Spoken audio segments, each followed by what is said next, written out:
That's a fake Drake song called Heart, created with artificial intelligence. Now artists like Stevie Wonder, Miranda Lambert, Billie Eilish, Peter Frampton, Smokey Robinson have written an open letter submitted by the Artist Rights Alliance calling on artificial intelligence tech companies, developers, platforms, and digital music services to stop using AI to infringe upon and devalue the rights of these artists. And joining us on the Kogo News Live Line, patent professor John Rizvi. Good morning, John.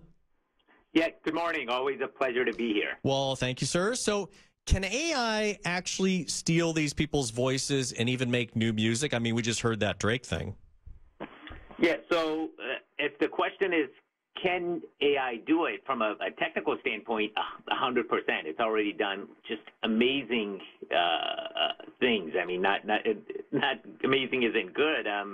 Tom Hanks, in fact, came out with complaints about a fake dental plan ad that literally looked as if he was endorsing them. So it's incredibly capable technology. Now, the problem is enforcement, right? Like, so even with Drake and The Weeknd and that fake song, they've had it taken down off major platforms, but individual users had already saved it and they're still sharing it. Once it's, the expression, once something's online on the internet, it's there. It's incredibly hard to take it down and to continue to enforce the intellectual property. So that's a concern. There's I don't think from a legal standpoint there's much of a defense. I mean, there's some talk about a fair use defense, but that just doesn't fly because there's no. I mean, this is just, I think, blatant violation of intellectual property to take an artist, take their work, train AI off of it, and then create derivative works based on that.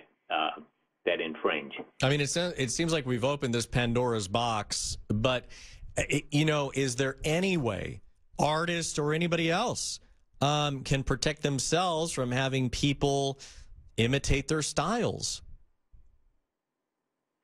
Yeah, so they're going to have to rely on the right of publicity, and that's that an artist, actually any celebrity, has a right to control their publicity, the use of their face, their voice, their likeness, and prevent that from being infringed.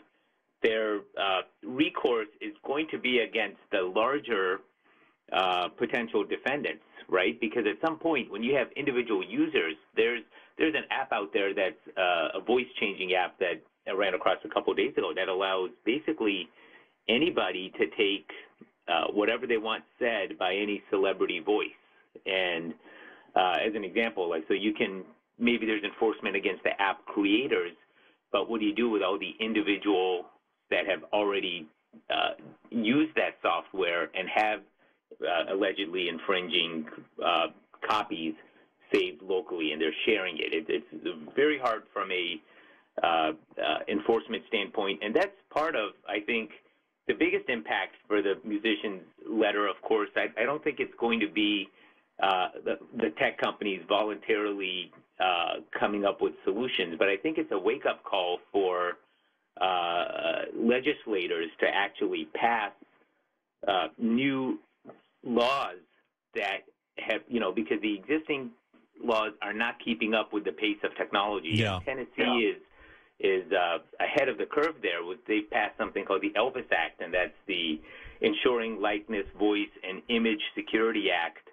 It goes into effect July 1st. It's specifically to help provide some teeth, legal teeth for these artists to try to prevent these knockoffs.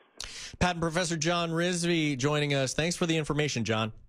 Always a pleasure. Thank you.